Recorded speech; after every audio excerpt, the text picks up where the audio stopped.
But you're that shit. Yeah. Not said. Sorry, okay. But I appreciate it. Yeah. I see it as a something, it's kind of what they have as a whole, it's just children, yes, but it's what puts it there.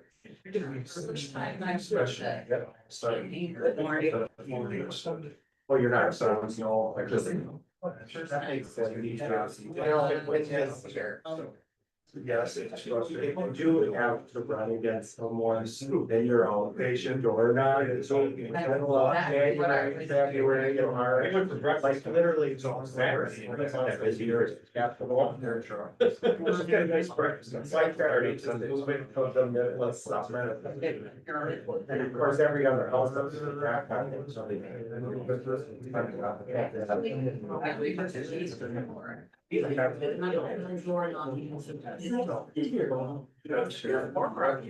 my office. That's not, that's good. Yeah. All the hot air. I told Brett, they go, oh, we see tons Yes. of stuff. Wow, they're gonna buy a business where they put that. And you has. Yeah. I went in, I did put it there, it's better, like. So I'm sure. Days.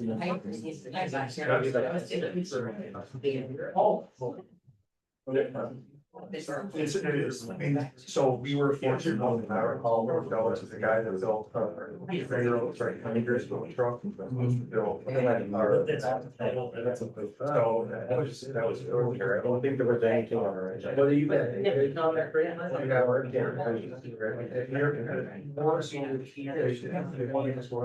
So.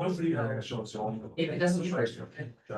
Supposed to get all the staff and all the stuff and just, okay, so we don't want to have it. It's just. But I.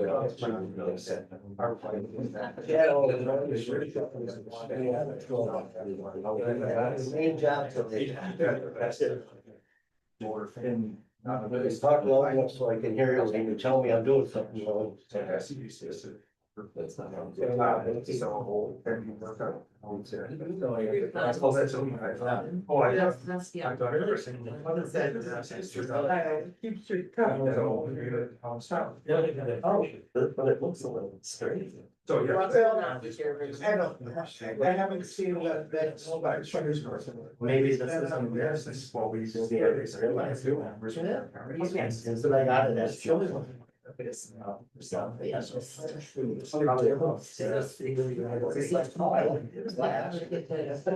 And it's not. More use out of it.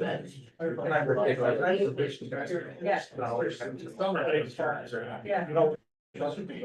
One of those rare ones. Yeah, those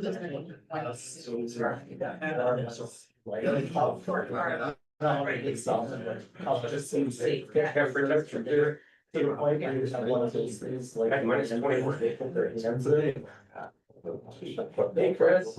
Hey, Billy. The beer. Thank you. Especially when on days like today, huh? I've had mainly positive comments. Except my wife. This time. Look at that. My wife and we've been together for 2 years. With a beard. I shaved it off. 2 years before I met her. But my son looked at me one day, was beers get the rail. Difference. Well, I normally have. Exactly. So last year.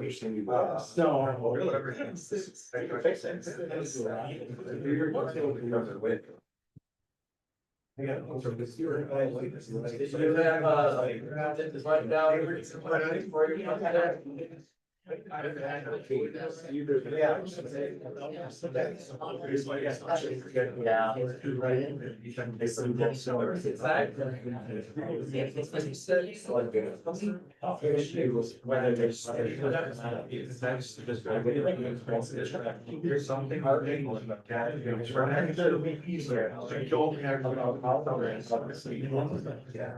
There's no thing in which you're gonna do it. I'm not, I mean. Yeah, mine's better. The thing is. That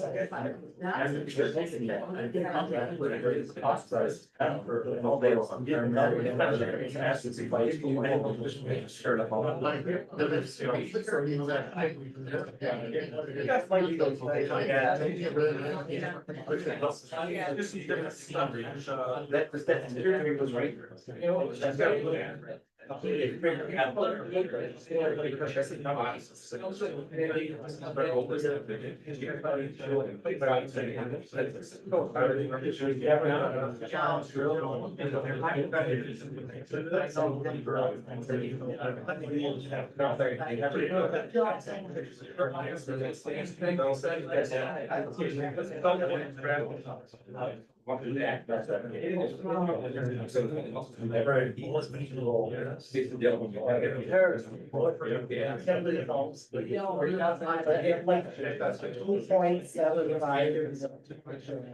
You know, what if I could, I'm so.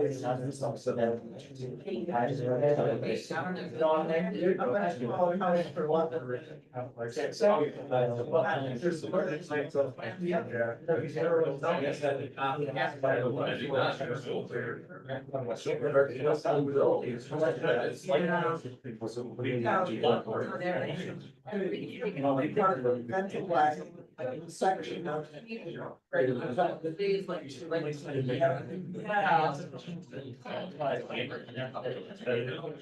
I have a great.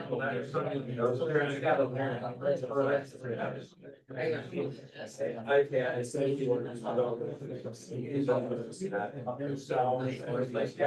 Action orders, proposal nurses.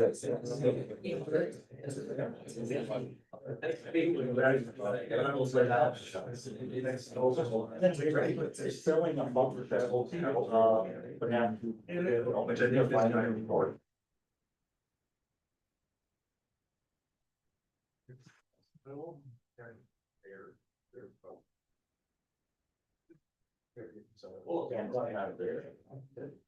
So it's really one person.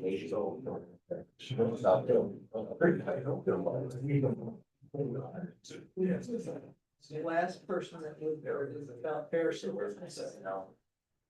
Almost everybody. There was one other. For us.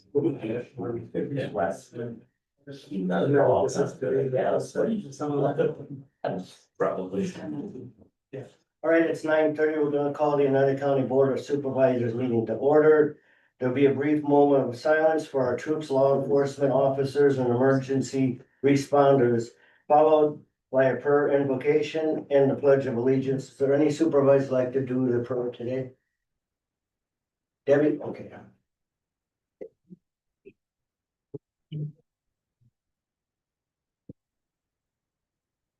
Heavenly Father, we are so grateful for your goodness to us, and we're thankful for the privilege and opportunity to serve this county. And we ask your Holy Spirit to be in here and to guide our discussion and decisions, that we will make the best and the right decisions and votes. We ask this in your name. Amen. Amen. I pledge allegiance to the flag of the United States of America and to the republic for which it stands, one nation, under God, indivisible, with liberty and justice for all.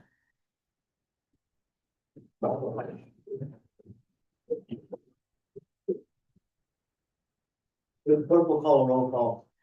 Showalter is absent. Hannes is absent. Newman. Here. Shire. Here. Fisher is absent. Condado. Here. Briggs. Here. Ottinger. Absent. District 9 is vacant. Hess. Here.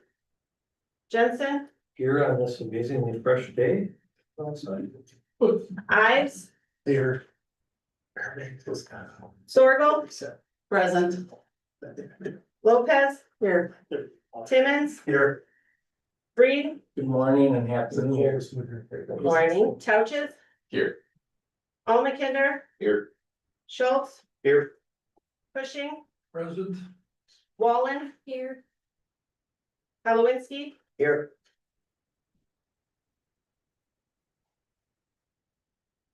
We have 16 supervisors and 1 student rep and.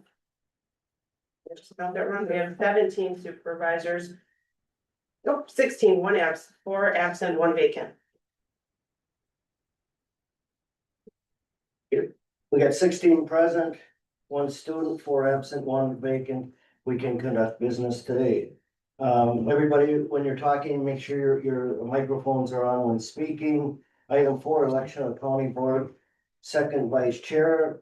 If you, Diana Harris, who was the second vice chair, resigned her position on the county board on November 30th, 2025. I would like to nominate Dan Hess to fill the vacant second vice chair position to the April 26 elections. One of the reasons I'm nominating him is that he is already a member of the executive committee, which the county code requires that the county board chair, first vice chair, and second vice chair are automatically members of the executive committee. Is there any other nominations for second vice chair? I'll make a motion to close the nominations and cast unanimous ballot for Dan Hess. Okay, we have a motion. Is there a second? I'll second that. We have a second and a motion. Any further discussion? Clerk will call the roll.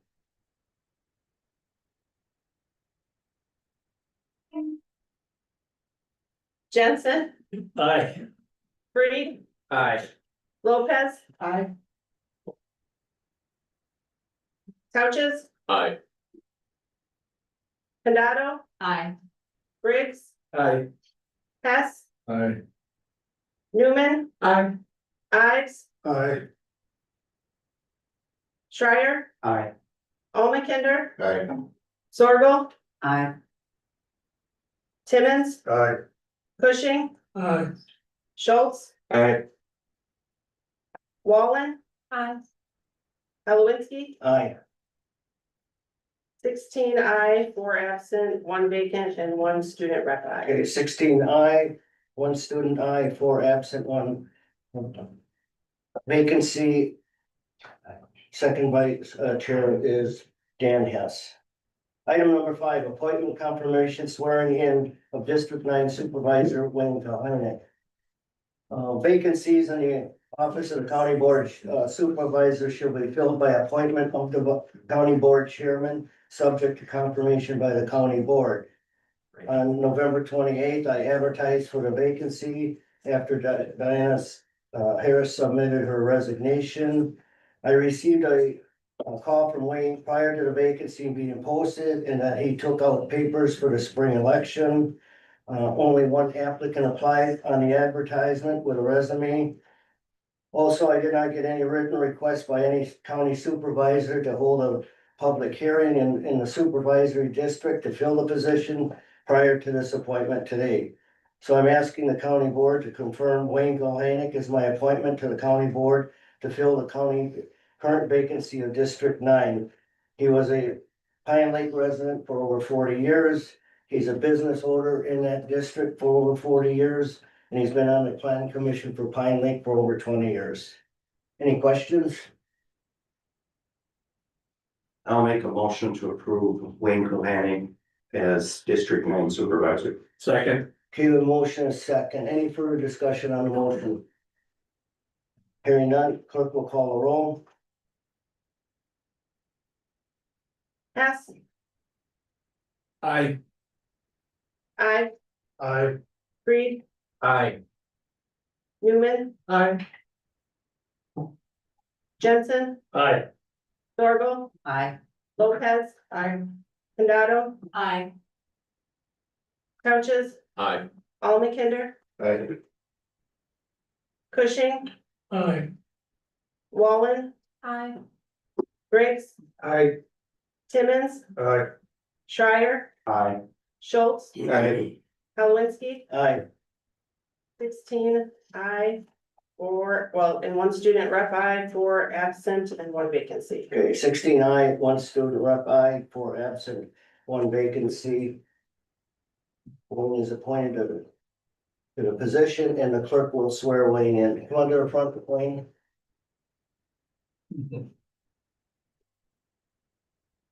Just a moment.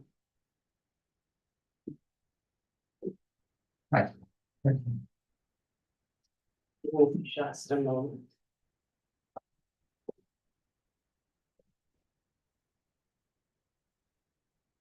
Hey, Rob, here. Yes. Oh, no.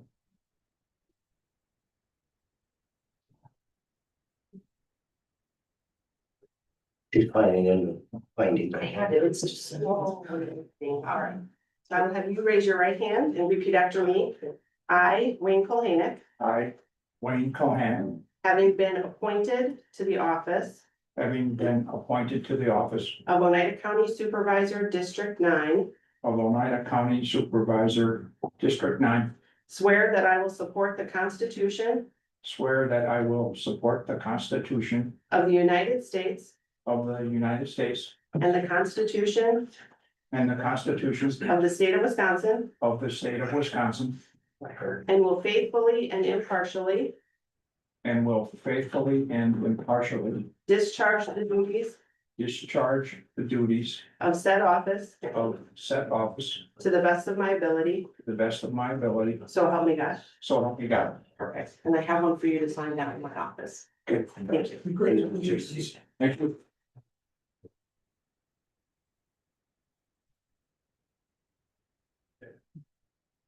Item 6, accept the minutes of the November 2025 meeting. Motion to accept the minute. Second. We have a motion and second. Any corrections or changes to the minutes? Hearing none, all in favor signify aye. Opposed? All ayes. Public comment. Time limit of 3 minutes.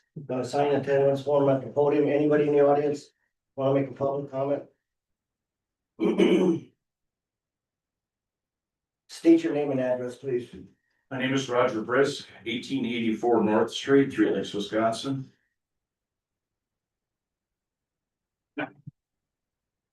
I stand before you as the chairman of the town of Three Lakes, and I am here in support of item number 9 on your agenda to change the the ordinance amendment for short-term rentals. I'd ask the county to consider that, keep being told to rezone. I'd ask you to consider that there are 3 other towns that joined us in support. So there's 4 in support, 4 against, and 12 towns that formed no opinion. We are the loudest in support, but we are not the only one. So, I would ask you to enter this with an open mind on how it affects our town. The second highest equalized value, bringing those tax dollars, which would then trickle up to the county. Thank you. Any other public comments? Hello, Jackie Sharp, 6975 Winkler Road in Three Lakes.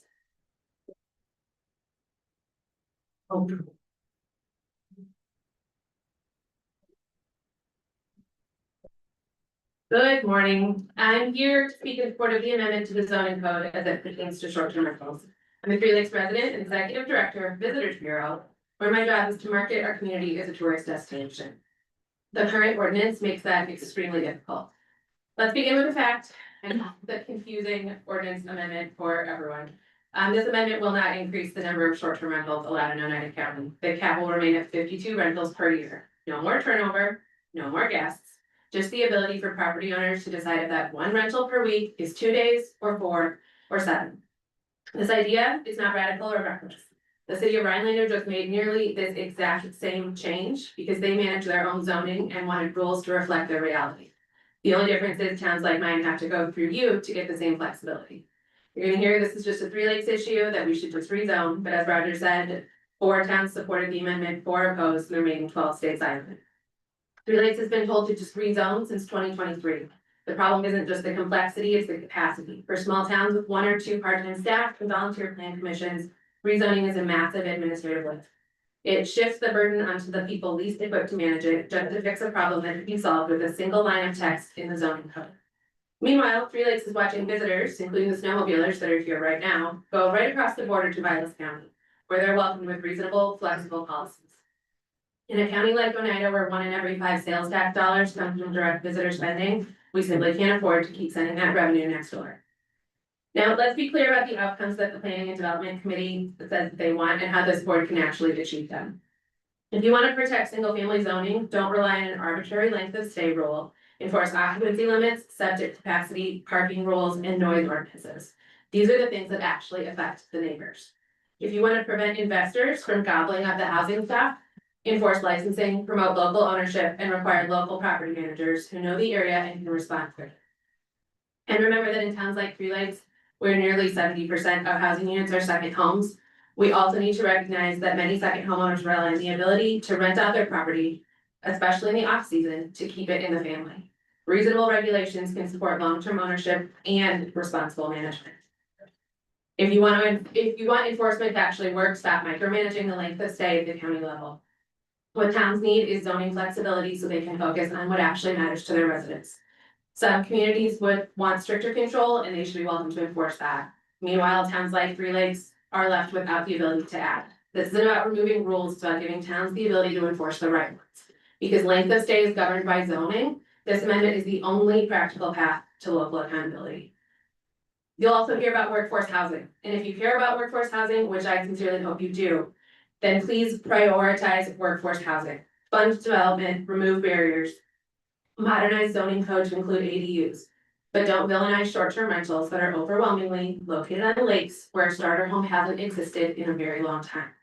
Let's stop pretending that a 3-night stay in a $700,000 waterfront property is the reason that someone can't find a 2-bedroom apartment close to their own place.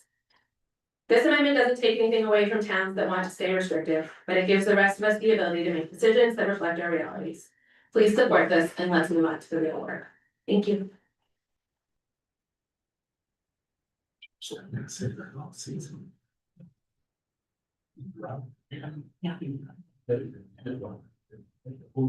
My name is Brian Slasuski. I live in Three Lakes, Wisconsin. I am a business owner in Three Lakes, Wisconsin. My wife owns a business that is a short-term rental business. We strongly believe in resident agents. My wife is a retired police officer. We control what goes on in our houses. We have 0 neighbor complaints. If we have a sensitive neighbor, we put in noise monitoring. This can be done the right way. The length of stay is not an issue. It's only an issue because we can't advertise for it. So therefore, our houses this time of year are empty, completely empty. That means people aren't in Three Lakes. They're not spending their money at the bars and the restaurants or the grocery store. They're empty. There's no sales tax dollars getting spent in Three Lakes. Thank you. Okay, anybody else, public comment? Anybody else? All right, we'll close the public comment section. We have the consent agenda. There's 10 resolution, 8 appointments. What would the board like to do with the consent? The motion, is there a second? I'll say. The motion is second. And we pull, Concerns? yes, Bill it? we pull, the number 10 with the grant writer. Chad, if he pulls it, does he have to put a date to bring it back or anything? No, You told him, It moves down to the okay, just pull it down. Yep. Okay. Any other consent agendas to be pulled? Hearing none, clerk will call the roll on the consent agenda. Condado, Aye. Thorville, Aye. Lopez. Aye. Wallen, Hi. Almakinder, Aye. Newman, Hess, Aye. Bohannon, Aye. Fisher. He is absent. Jensen, Aye. Schultz, Aye. Ives, Aye. Reed, Aye. Timmons, Aye. Briggs, Aye. Couches, Aye.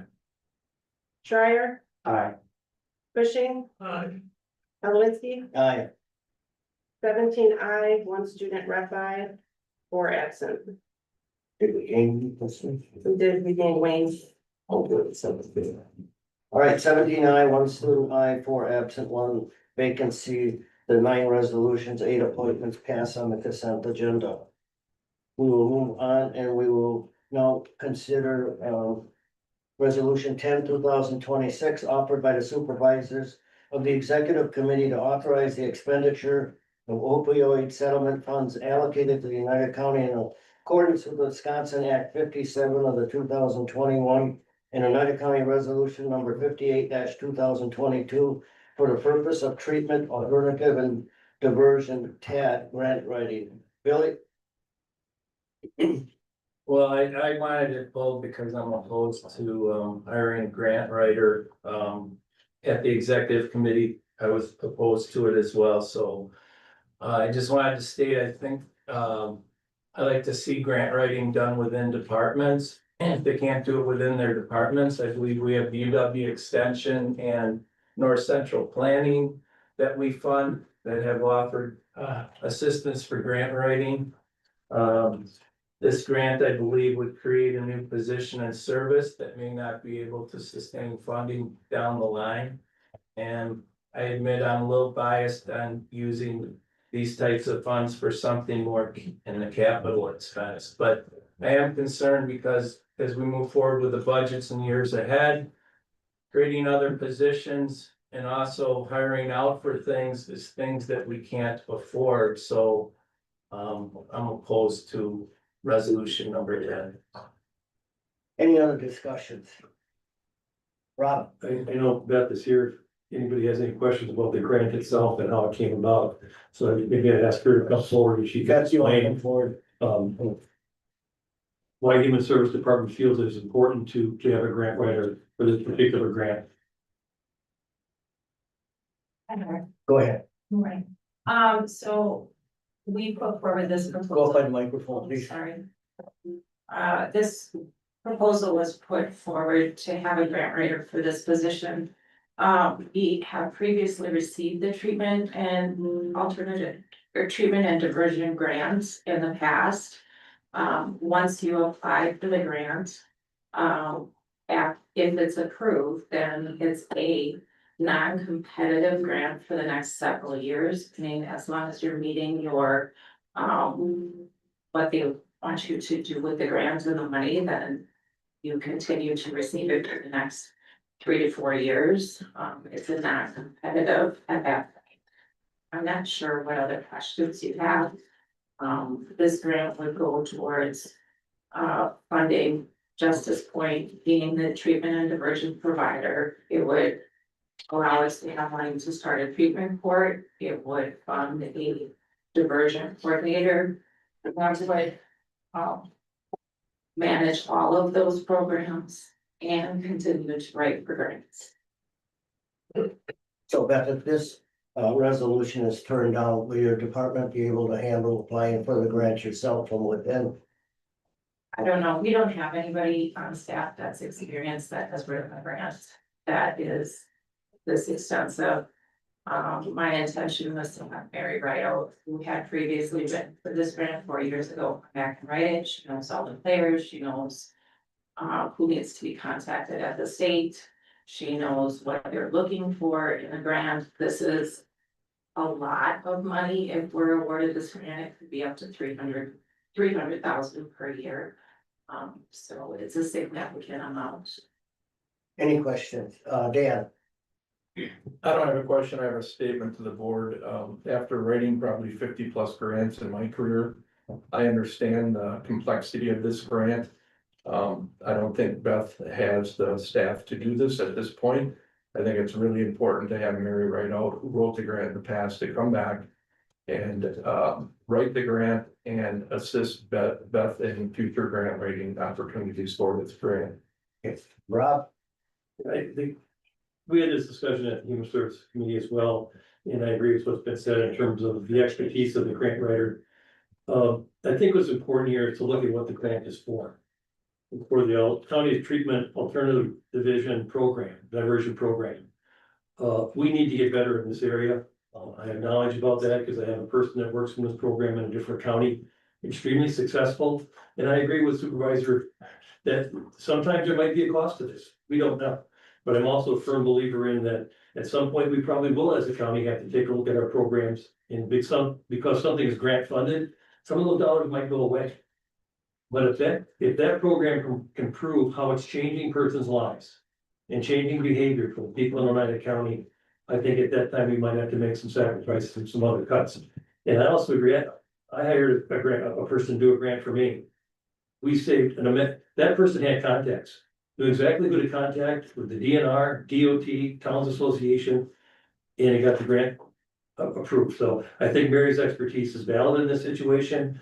And I think as a county, I think at the executive level, we need to talk a little bit about grant writing. I'm a firm believer that we bring grant writers in that have the expertise in the area that we're looking at. I think it's pretty hard to say we're gonna put $100,000 and hire a grant writer to have the expertise in everything the county does. I think this is an excellent way of getting on a very quality person to do that, but I'm fully in support of it. Cup, Has the executive committee asked UW Extension if they have this kind of skills and time available? Can I comment? I don't think so. Well, I believe I asked you to the extension if they would actually write grants, and I could be wrong, but I thought their answer was they do not write grants, but they will come in and help train how to write a grant. That they're not in, I could be wrong, but I thought that's what I heard, that they don't actually write the grants themselves. They come in and provide in-servicing to help people learn how to write grants, but I might be wrong. Beth, Color, are you done? If we haven't asked, how do we know they don't have time? And I'm just saying. It wasn't brought up at the executive committee that I can remember. Any further discussion? Go ahead. I may be the only person who was really directly involved in creating the Criminal Justice Working Committee that really very strongly supports this. To my knowledge, there was no detractors. There was no one who's a member of that body that did not support it. And maybe you don't know this, but that body is comprised of a lot of different players. You have law enforcement, you have the judicial system, both branches. You have health, human services, the district attorney, our own corporation counsel. Nobody objected to this, and frankly, they've all been players who have helped to try and foster and bring this program to fruition. We're finally starting to see some results. We have people who are graduating from the program successfully, which is really the whole point, you know, to give people who deserve a chance to make themselves better and productive members of society. Yes, there are always going to be people who where, you know, jail is probably the better alternative. We recognize and realize that this is not a program for get out of free jail. This is meant to serve people who, you know, really are just seen by that body as deserving a chance. And that's what we're looking at here. I look at this as a cost benefit analysis. If you're talking about spending $11,000, $200 non-taxpayer dollars, this is opioid settlement dollars, to hire a grant writer who wrote the original grant 4 or 5 years ago, and it was very difficult. She spent a lot of time on that, as I recollect, and there was a lot of consideration put into it, a lot of discussion of the different various partners that are involved in CJCC on how that grant would be structured and what its goals were meant to be.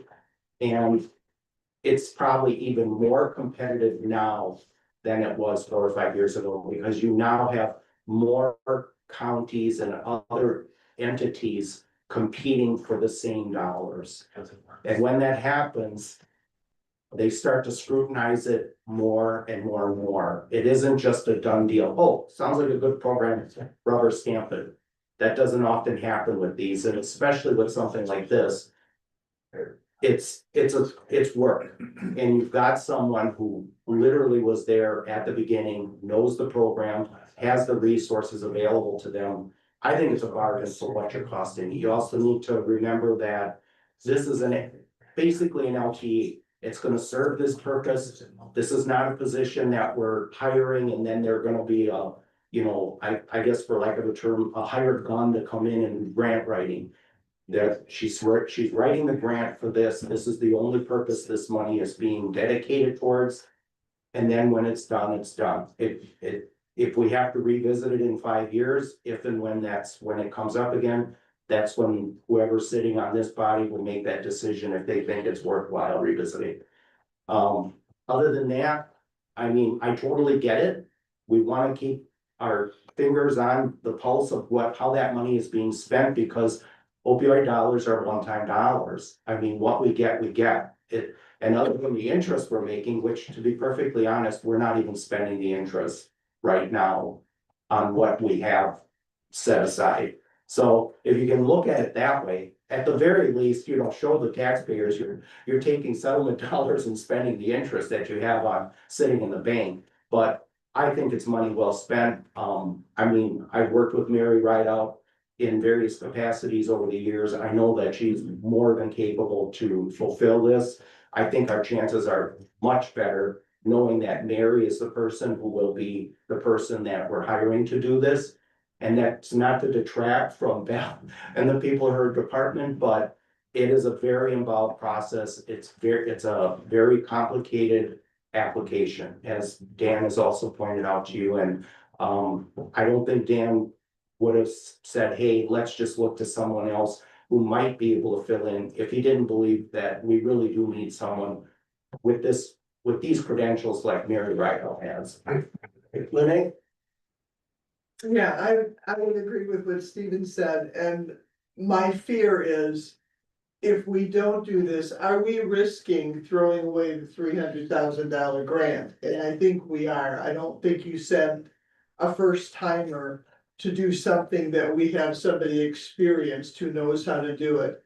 So that's the most important thing, to do whatever we can to guarantee that we get the money that we so desperately need to continue the work that we've begun.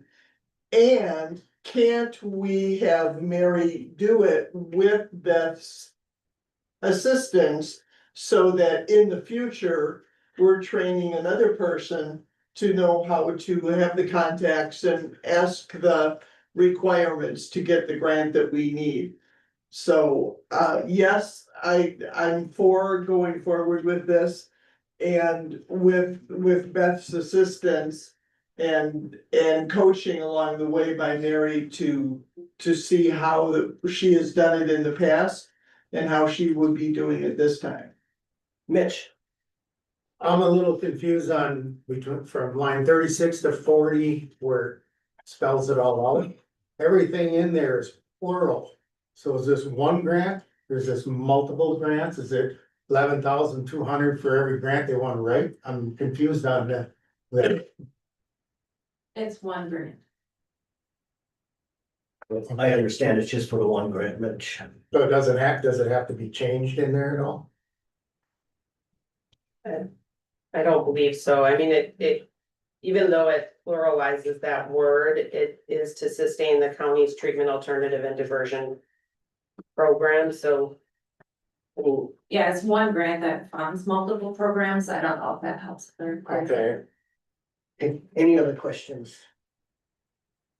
Okay, hearing none, clerk will call a roll. Schultz. Aye.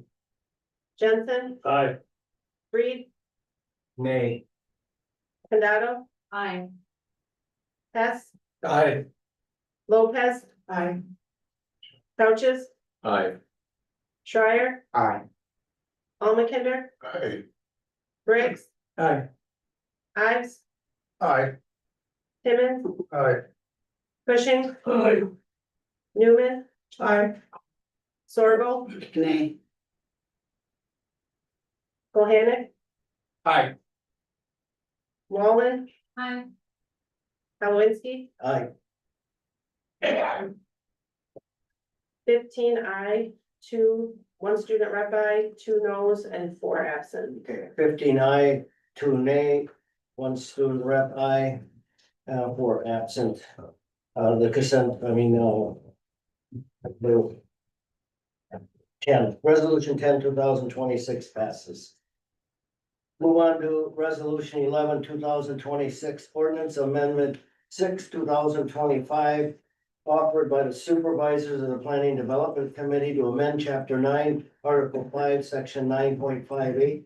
Tourist rooming house of the United County zoning and shoreline protection ordinance. Carl, go ahead and explain how we got here and how it got sent back and came back in this format.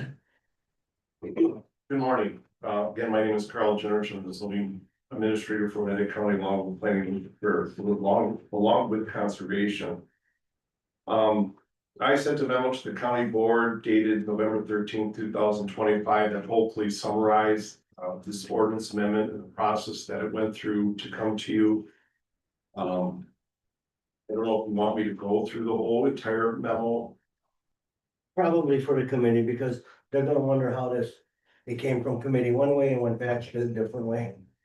But again, the memo is pretty comprehensive. It gives the background on this ordinance amendment. It was again dated November 13th, 2025, and all I stated is all on June 5th, 2025. Oneida County District Number 13 Supervisor Colette Circle proposed an ordinance amendment to amend Chapter 9, Article 5, Section 9.58, which is our tourist rooming house provisions. And this again, a provision that was in the ordinance after some changes in state law.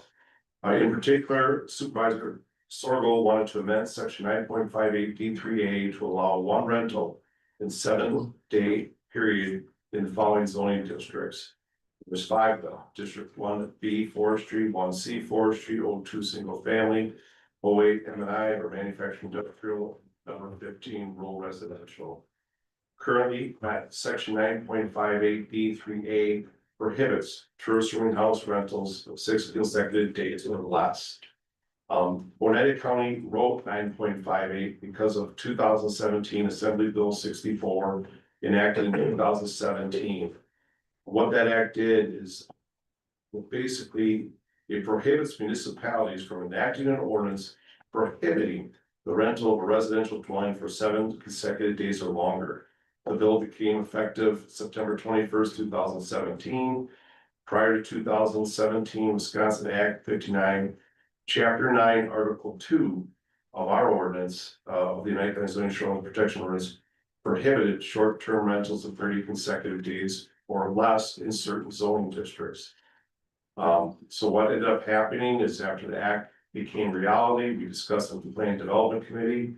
So the Planning Development Committee solicited input from the towns in Oneida County and held public hearings on November 28, 2018, April 3rd, 2018, to June 15, 2019. As a result of the town's input and public comments, rentals of 6 consecutive days or less were prohibited in the following zoning districts, which is the 1B Forestry, 1C Forestry, 02 Single Family, 08 M&I, District Number 15 Rural Residential. Additionally, short-term rentals of less than 6 consecutive days are allowed in the following zoning districts: 1A Forestry, number 3 multifamily, number 4 residential and farming, number 5 recreational, number 6 and 7 business B1, B2, district number 10 general use, district number 11 really doesn't apply, but district 14 residential and retail. Furthermore, the county required, again, as part of 9.58, required other regulations to be applied to tourist rooming houses such as parking requirements, occupancy limits, outside activity hours, and required the issuance of a tourist rooming house administrative review permit. More recently, the county board adopted a requirement for renewing tourist rooming houses, and you just increase the fee for that renewal up to $500. Questions have been asked about me about Colette Circle's ability to apply for this ordinance amendment. But she is allowed. Supervisor Colette Circle has the ability to file an amendment to request an ordinance amendment of Chapter 9, Article 5, Section 9.58 pursuant to 9.86C. 9.86 mimics language laid out by 59.69. And it talks about parties that can file these requests to amend the ordinance, and County Board of Supervisors, one of them. August 19, 2025, the United County Board of Supervisors listened to this resolution or this change. And because what ended up happening is the Planning Development Committee recommended denial of this ordinance amendment. And so what they did is they submitted a denial report to the United County Board. And so what ended up happening is on August 19, 2025, the United County Board of Supervisors voted on the denial report with 12 nays, 3 A's, and 6 absentees. As such, the denial report was not accepted. So it's a convoluted process. So what ends up happening is Wisconsin stat 59.695E5 states, upon receipt of the agency report of the board, meaning the county board, meaning that the ordinance is drafted by the zoning agency with amendments, or it may deny the petition for amendment, or it may refuse to deny the petition as recommended by the agency in this case, the Planning Development Committee, in which case it shall refer the petition to the agency with directions to draft an ordinance to effectuate the petition and report the ordinance back to the board, which may then enact or reject the ordinance. You basically denied it, but you did not provide instructions, so the assumption is that you wanted to debate Colette Sorgel's ordinance amendment. So the Oneida County Planning Development Committee has no choice but to resubmit this ordinance amendment to the United County Board of Supervisors. Although the P&D committee is resubmitting the ordinance back to the United County Board of Supervisors pursuant to Wisconsin statute, it does not reflect support from various supervisors on the Planning and Development Committee to change section 9.58D. And I'm smiling because it took several tries to get it through the committee, this resolution into you board. The United County Board of Supervisors have the ability to enact or reject the ordinance amendment as proposed by Colette Sorgel.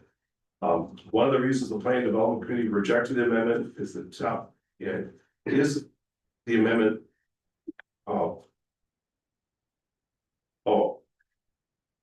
rejecting the amendment is a town, including the town of Three Lakes, can rezone parcels or property to allow for short-term rentals in less than 6 consecutive days.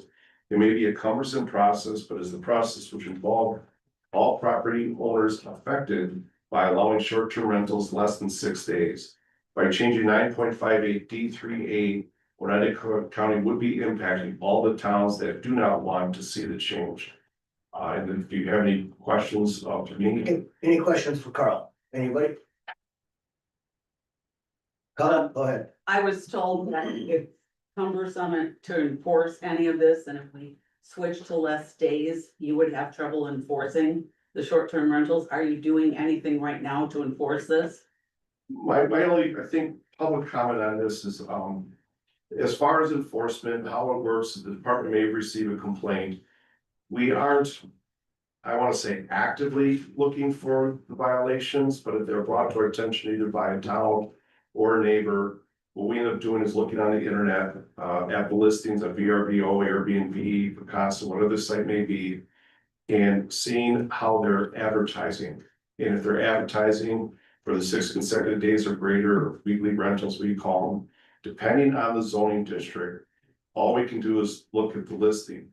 The other opportunity we have to possibly enforce is you look at the ratings. So if someone says, we had a great weekend, we had an awesome weekend stay, we may have the ability to enforce and say they're in violation of the 6 consecutive days or greater rental. The only comment I believe I made about this ordinance amendment in particular is if the goal is to allow short-term rentals. You may just want to state that instead of one rental within 7 consecutive days.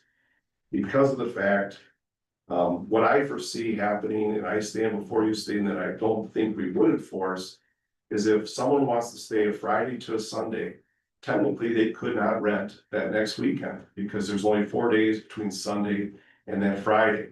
So if you do want to allow, weekend rentals or short-term rentals, you may just want to say that I do possibly foresee a problem trying to enforce the weekend stays. And again, I think that one would be a cat and mouse game for us to try to police that. And I don't see, I've talked to Chad, our corporation counsel, whether it be worth his time for us to issue citations or go to court if someone again is staying through a Sunday and the new renters come on a Friday. Again, technically it's only 4 days, so there'll be a rental, one rental within a 7-day period. Carl, you don't have actually enforcement, you'd have the right to go inside the house to count the people, correct? Absolutely not. Yeah, so even if somebody complains, how do we enforce that? The only way we can enforce it by looking at the listing. Again, we have received complaints from neighbors, but again, the problem is staff itself is supposed to collect the evidence because we're the ones that have to defend the enforcement action we are taking. And it's hard to subpoena someone, to provide us with that evidence. Any other questions for Carl? Steven? Not a question, I guess an opinion or a comment. It should be the property owner, the owner of this to do the enforcement. We should not be enforcing this. And I think that as written right now, it actually creates more frustration all around than if we actually modify it and accept the changes that are being proposed. I also am curious if the response previously was, well, you can just zone. I mean, I know it's burdensome on you, but you could do that. Is the opposite in effect, meaning, okay, we change this and let's say there's a town that doesn't like this change. Can we also say to them, well, you can just zone if you don't like what we have here? Can they be more restrictive as a town than what we're doing and modifying? I do, my stand line is talk to your town attorney to figure that out. But again, the zoning districts are consistent, so if you make the change, the town by their local ordinance would have to try to be more restrictive, and I do not believe they would withstand a challenge, because the theory is you're supposed to treat people in different towns in similar zoning districts the same. And that's why the argument's always been rezone. For example, there was a push at one time in Three Lakes to allow horses in single family property on properties like 5 acres or greater. We sent out notice to all the towns. Most of the towns were against having horses in single family. So what we proposed is, since there's no appetite to change district number 2 single family, to work with that town to create a zoning district that would try to effectuate what they want. Only one instance I've been intimately involved with that is the creation of what they call Forestry 1C, the town of Hazelhurst. Town of Hazelhurst had some Forestry 1A or 1B properties that sold. The town was interested in larger parcels that I think are 10-acre minimums. So I worked with their town supervisor, Monroe Hagee, and their town board to try to create a zoning district. And what they ended up doing is rezoning those parcels to that zoning district. Again, to allow for these larger parcels and also allow different types of use within those zoning districts. I mean, I look at the map on the wall over there and I'm like, it's already quite complicated for the most part. And then you're really saying, but you could make it more complicated. You could put more different colors and shades and et cetera, and make it more burdensome, and then just probably require more staff time to be dedicated to really policing what people should be able to do with their property as adjudicated through our state assembly. I don't know why we would want to make it harder to bring money, tourist dollars into Oneida County. But it sure sounds like we're trying our damnedest to do that. I'm not sure I get it. So Stephen, the only area on that map is the blue areas. Daily rentals are allowed in all the other colors except the blue areas. And we're only talking about the blue areas today. Get rid of the blue areas. And I think what Stephen's getting around it, Carl, we used to have overlay districts and then found out we could have towns doing different things within those districts, but we got rid of those years ago, didn't we?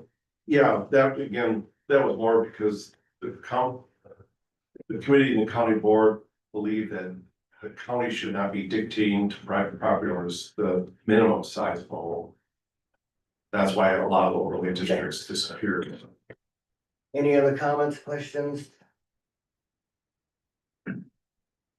So just for, and I know Manak was against the changes, that if this passes today, it would be allowable for short-term rentals within residential. So I don't know if you want to make any comments at this time. I'll make comments. It's gonna be repetitive because this is the third time the boomerangs come back around. Originally, this was defeated by the county board, and then due to the way it was set up, it came back for a denial report, and we didn't accept the denial, which we had months prior really said, don't change it. the key thing here for me, and I asked all of you the last time we spoke about this was. If you've talked to someone in your district that lives in a single family that is for this, I'd love to hear that, because I am yet to talk to anyone that's for anything that makes it easier. People that have spoken for it said this limits their ability in single family.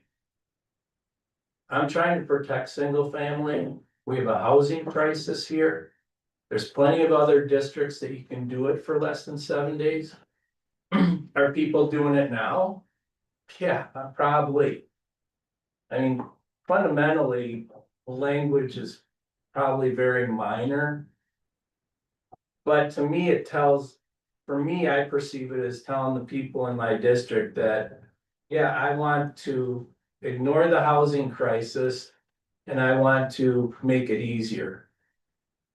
Some staff members told me, as hard as it is to enforce or lack of enforcement currently, this will only make it worse.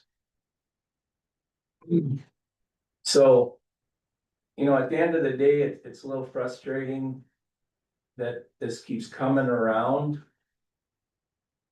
But it's the same speech I gave before, is that I'm trying to protect single family, recognize the housing crisis.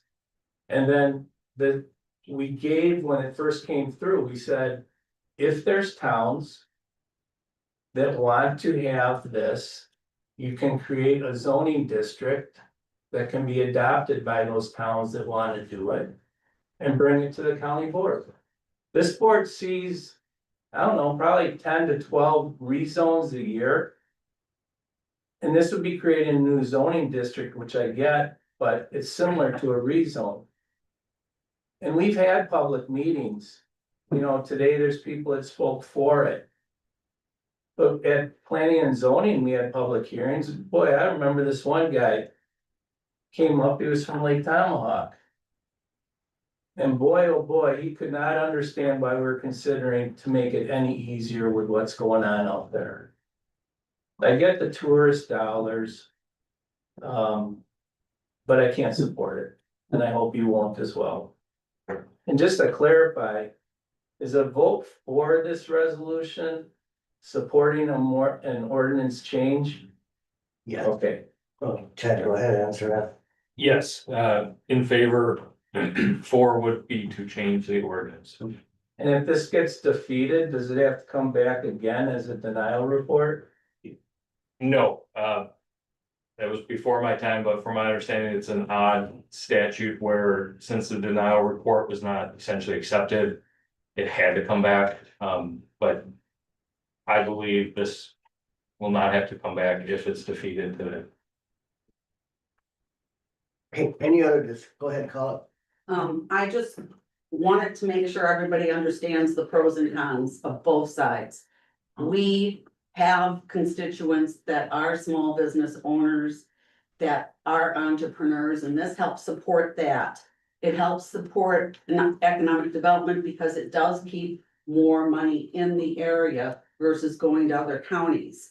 I am a homeowner too, and we live in an old resort.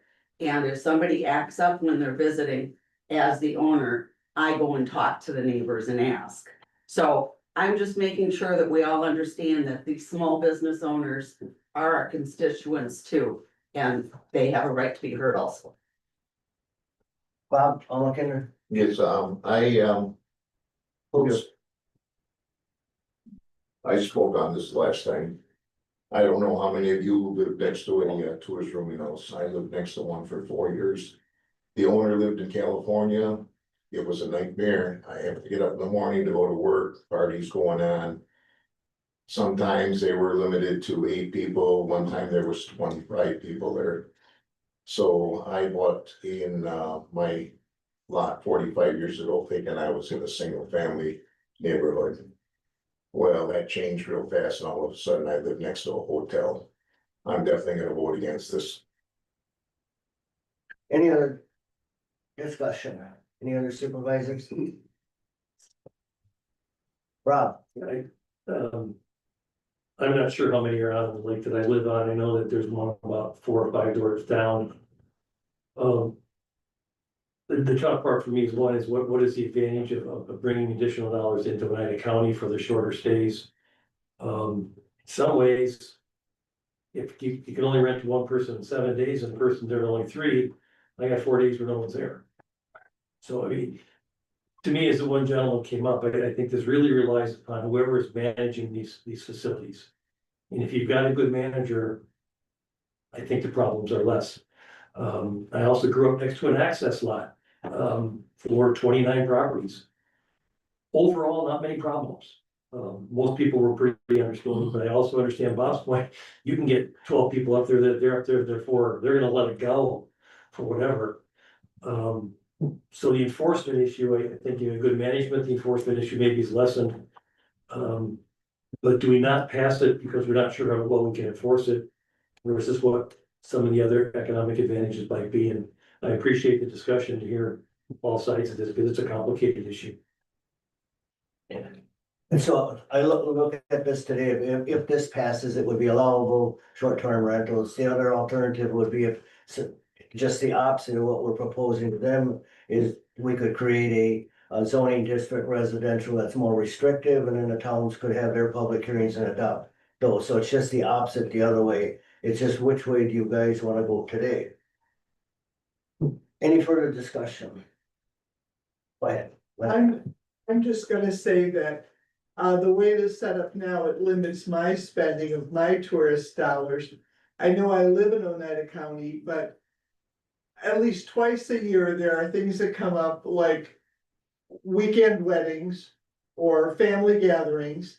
And although my property is in Rhinelander and the town of Crescent, I might want to go to a 2-day wedding in Three Lakes and rent a B&B for 2 days and not have to drive back and forth from that place. This has come up for me personally, and I'm thinking I'm not the only one that would spend more money in another community if I had that advantage. Now, because I didn't, I drive back and forth between Three Lakes in that instance and Rhinelander, and I don't spend any money in Three Lakes. I come home and I eat or have a snack or whatever and go to bed and go back to the next day.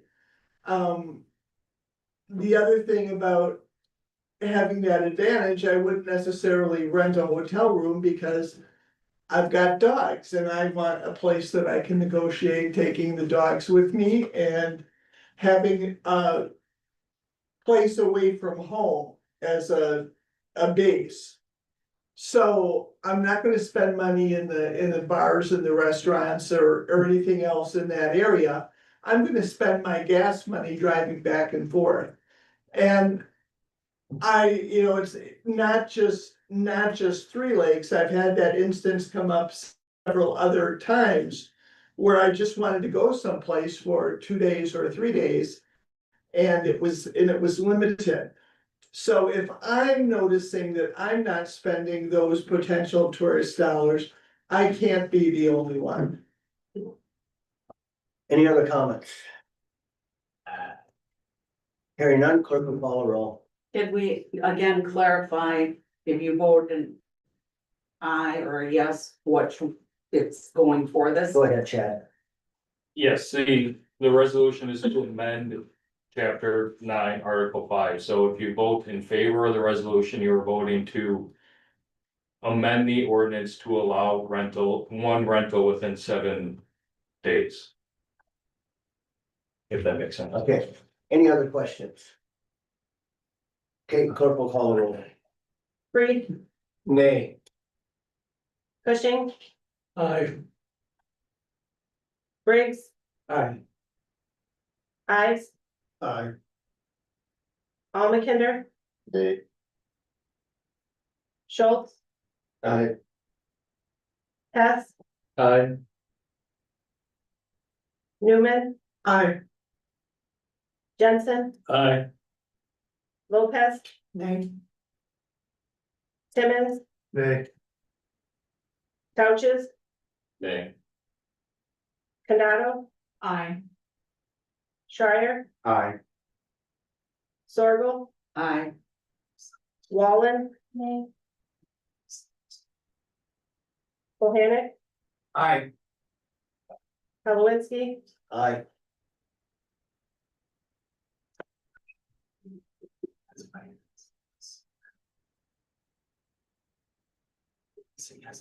we have 12 ayes, 1 student rep no, 5 nays, 4 absent. Okay, got 12 aye, 1 student aye, 5 nay, 4 absent. Resolution 11, 2026 passes. Closed session. It is anticipated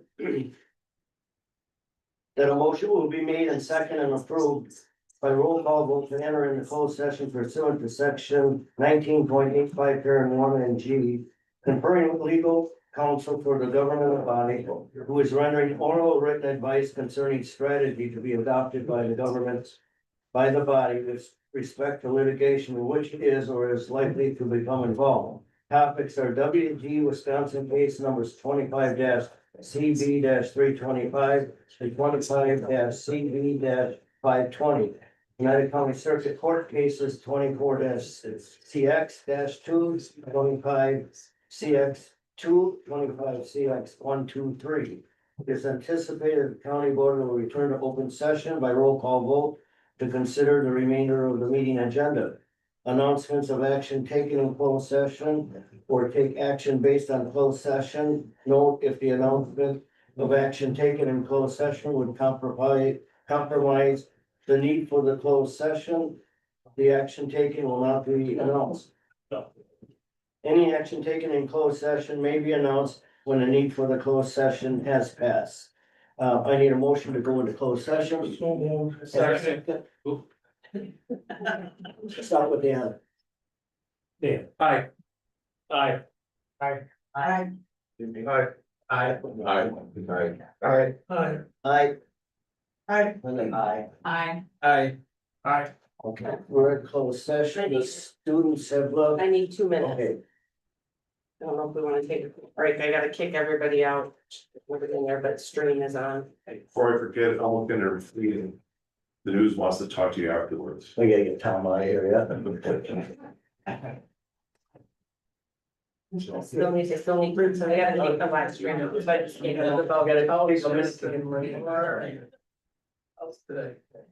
Kyle.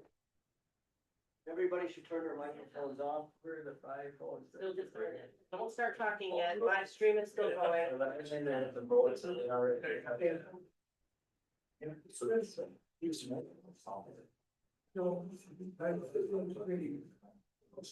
Let's talk together and say Goodbye.